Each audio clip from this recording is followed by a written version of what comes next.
BSc part प्रथम के इस अध्याय में हम एल्किल हैलाइड का अध्ययन करेंगे।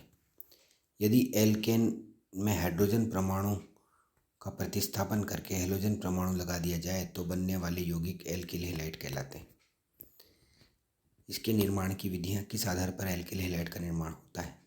यदि एल्केन के हैलोजनीकरण को कराएं किसी प्रकाश की उपस्थिति में तो यह अभिक्रिया मुक्तमूलक क्रियाविधि द्वारा संपन्न होती है और मुक्तमूलक क्रियाविधि 3 पदों में संपन्न होती है: श्रृंखला प्रारंभिक पद, श्रृंखला संचरण पद और श्रृंखला समापन पद। इस आधार पर एल्किल हैलाइड का निर्माण होता है एल्कीन पर हैलोजन अम्ल के योग से। जब भी हम एल्कीन पर हैलोजन अम्ल का योग कराते हैं तो ये योगात्मक अभिक्रिया मार्कोनी-काफ के नियम के साथ अभिक्रिया द्वारा होती है और हैलोजन पूर्व में उसी कार्बन डबल बॉन्ड पर उस कार्बन पर जुड़ता है जिस पर पहले से हाइड्रोजन परमाणुओं की संख्या अधिक होती है। परंतु यदि यह अभिक्रिया किसी पेरोक्साइड की उपस्थिति में कराते हैं तो इसे एंटी मार्कोनी-काफ का नियम के द्वारा यह अभिक्रिया संपन्न होती है, जिसे हम खराश प्रभाव भी कहते हैं, और हाइड्रोजन परमाणु उस कार्बन डबल बॉन्ड कार्बन पर जुड़ता है जिस कार्बन पर पहले से हाइड्रोजन की संख्या कम होती है। एल्कोहल से यदि हम एल्कोहल पर HX की क्रिया कराएं किसी निर्जलीकारक की उपस्थिति में तो एक जल का अणु विलोपित होता है और एल्किल हैलाइड का निर्माण होता है। ZnCl2 + HCl एक लुकास अभिकर्मक है। इसी प्रकार फास्फोरस हैलाइड की क्रिया कराएं यदि हम एल्कोहल से तो अभिक्रियाएं 2 प्रकार की होती हैं। यदि हम POCl3 की अभिक्रिया एल्कोहल से कराएं तो हमें एल्कोहल के 3 अणु का उपयोग करना पड़ता है और POCl H3PO3 और एल्किल हैलाइड बनता है। इसी प्रकार यदि हम PCl5 से कराएं तो POCl3 और HCl गैस मुक्त होती है और एल्किल हैलाइड का निर्माण होता है।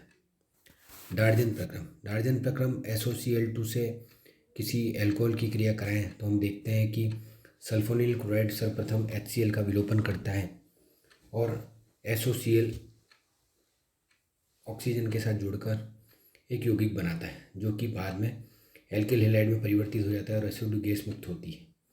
इस अभिक्रिया में बनने वाले सह उत्पाद के रूप में HCl का अवशोषण पिरिडीन के द्वारा हो जाता है, जबकि SO2 गैस स्वतः ही निष्कासित हो जाती है और इस अभिक्रिया में शुद्ध क्लोरो एल्केन प्राप्त होता है।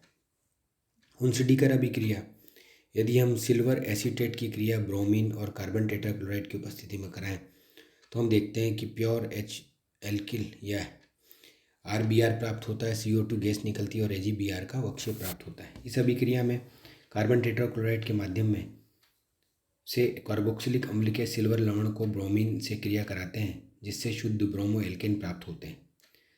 फ्रैंकलिस्टीन अभिक्रिया यह अभिक्रिया हैलोजन विनिमय अभिक्रिया है। इस अभिक्रिया में एल्किल आयोडाइड को सोडियम क्लोराइड के साथ अभिक्रिया कराते हैं जिससे हैलोजन के विनिमय द्वारा एल्किल क्लोराइड बनता है।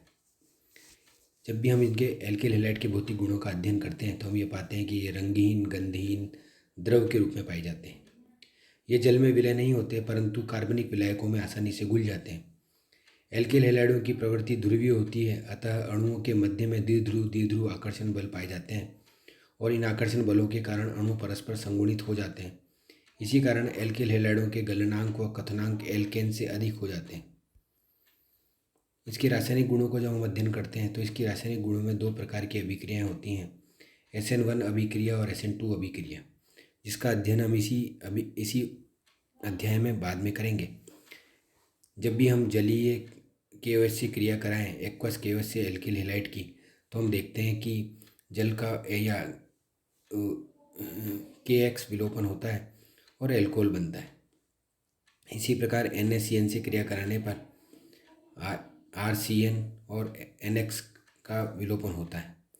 AgCN से क्रिया एक महत्वपूर्ण अभिक्रिया। जब एल्किल हैलाइड की क्रिया AgCN से कराते हैं तो हमें आइसोसाइनाइड प्राप्त होता है। सिल्वर साइनाइड में Ag+ के छोटे आकार के कारण साइनाइड का ध्रुवण हो जाता है, अतः बंध की प्रकृति सह संयोजक हो जाती है। इसी कारण साइनाइड माइनस प्राप्त नहीं होता और R+ नाइट्रोजन के लोन पेयर पर आक्रमण करके एल्किल आइसोसाइनाइड बनाता है। इसी प्रकार NaNO2 तथा AgNO2 से क्रिया कराएं तो एल्किल हैलाइड NaNO2 से क्रिया करके एल्किन नाइट्राइड बनाता है, जबकि AgNO2 से क्रिया करके एल्किल या नाइट्रो एल्किन बनाता है। सोडियम सल्फाइड से क्रिया इस अभिक्रिया को स्टेकर अभिक्रिया भी कहते हैं। यदि एल्किल हैलाइड की क्रिया सोडियम सल्फाइड से कराए तो यह NaX का विलोपन करके सोडियम एल्किल सल्फोनेट बनाता है। फ्रीडिल क्राफ्ट एल्किलीकरण, यदि हम बेंजीन पर एल्किल हैलाइड की क्रिया AlCl3 की उपस्थिति में कराएं तो हमें फ्रीडिल क्राफ्ट अभिक्रिया संपन्न होती है और बेंजीन वाले पर सीधे ही कार्बन श्रृंखला जुड़ जाती है। इसी प्रकार वुड्स अभिक्रिया को हम देखें, यदि हम एल्किल हैलाइड की क्रिया सोडियम धातु के साथ ईथर की उपस्थिति में कराएं तो दो अणु भाग लेते हैं और NaX विलोपन होकर RR अभिक्रिया जुड़ बनती है। धातुओं से क्रिया, यदि हम एल्किल हैलाइड की क्रिया मैग्नीशियम या ड्राई ईथर की उपस्थिति में कराएं तो Gr या एल्किल हैलाइड बनता है। इसी प्रकार एल्किल हैलाइड की क्रिया जिंक से कराने पर डाई एल्किल जिंक बनता है। एल्किल हैलाइड की क्रिया सोडियम धातु या लेड से कराने पर टेट्रा एथिल लेड बनता है। विलोपन अभिक्रिया, एल्किल हैलाइड को एल्कोहलिक केवच से अभिक्रिया कराने पर दो समीपवर्ती कार्बन परमाणु से हाइड्रोजन और हेलोजन परमाणु का विलोपन हो जाता है और एल्किन का निर्माण होता है। अर्थात एल्कोहलिक केवच की उपस्थिति में HX का विलोपन होता है और एल्किन बनता है। इसकी क्रियाविधि को जब हम देखें तो हम देखते हैं कि सर्वप्रथम एल्किल हैलाइड में से क्लोरीन अपने लोन पर लेकर अलग हो जाता है और कार्बन पर धनावेश आ जाता है। कार्बन पर धनावेश वह कार्बन अधिक कार्बोकेटायन अधिक स्थायी होता है जो कि अधिक बनाता है। इसी प्रकार एल्किन बनाता है। इस अभिक्रिया में कार्बोनियम आयन का निर्माण होता है। यह पुनर्विन्यासित होकर उत्पाद में परिवर्तित हो जाता है। यदि 1 डिग्री कार्बोकेटायन बनता है तो 2 डिग्री कार्बोकेटायन में और 2 डिग्री कार्बोकेटायन 3 डिग्री कार्बोकेटायन में परिवर्तित हो जाता है। प्रतिस्थापन अभिक्रिया तथा विलोपन अभिक्रिया में प्रतिद्वंद्विता इन एल्किल हैलाइडों में हमें देखने को मिलती है। एल्किल हैलाइड प्रतिस्थापन और विलोपन दोनों प्रकार की अभिक्रियाएं संपन्न कराते हैं। अतः इन दोनों अभिक्रियाओं के मध्य प्रतिद्वंद्विता स्थापित हो जाती है जो कि निम्न कारकों पर निर्भर करती है। पहली, एल्किल हैलाइड की प्रकृति पर। 3 डिग्री हैलाइड सर्वाधिक स्थायी कार्बोनियम आयन का निर्माण करते हैं। इस कारण 3 डिग्री हैलाइडों में हैलोजन अभिक्रिया के प्रति प्रतिक्रियाशीलता अधिक होती है, परंतु 1 डिग्री हैलोजन से बनने वाले कार्बोनियम आयन अल्प स्थायी होते हैं। इस कारण यह प्रतिस्थापन अभिक्रिया संपन्न कराते हैं। दूसरा, माध्यम की प्रकृति। जब माध्यम की प्रकृति ध्रुवीय होती है तो प्रतिस्थापन अभिक्रियाएं संपन्न होती है, परंतु यदि जब माध्यम अध्रुवीय होता है तो विलोपन अभिक्रिया संपन्न होती है। उदाहरण के लिए जलीय या एक्वस केवच प्रतिस्थापन अभिक्रिया संपन्न कराता है जबकि अल्कोहलिक केवच विलोपन अभिक्रिया देते हैं। ताप का भी इस पर प्रभाव पड़ता है। प्रतिस्थापन अभिक्रिया में केवल एक बंध टूटता है, अतः प्रतिस्थापन अभिक्रिया कम ताप पर संपन्न होती है जबकि विलोपन अभिक्रिया में 2 बंधों का विखंडन होता है। इस कारण विलोपन अभिक्रिया उच्च ताप पर संपन्न होती है। एल्किल हैलाइडों के नाभिक स्नेह प्रतिस्थापन अभिक्रियाओं की क्रियाविधि को हम देखते हैं तो हम देखते हैं कि कार्बन हैलोजन बंध की ध्रुवता के कारण कोई भी नाभिक स्नेह या न्यूक्लियोफिलिक हैलाइड आयन को प्रतिस्थापित कर देता है और एल्किल हैलाइड नाभिक स्नेह प्रतिस्थापन अभिक्रियाएं देते हैं। जब भी हम एल्किल हैलाइड में से न्यूक्लियोफिलिक का आक्रमण कराते हैं तो वह हैलोजन का प्रतिस्थापन करके स्वयं जुड़ जाता है। यह अभिक्रिया 2 विधियों द्वारा संपन्न होती है।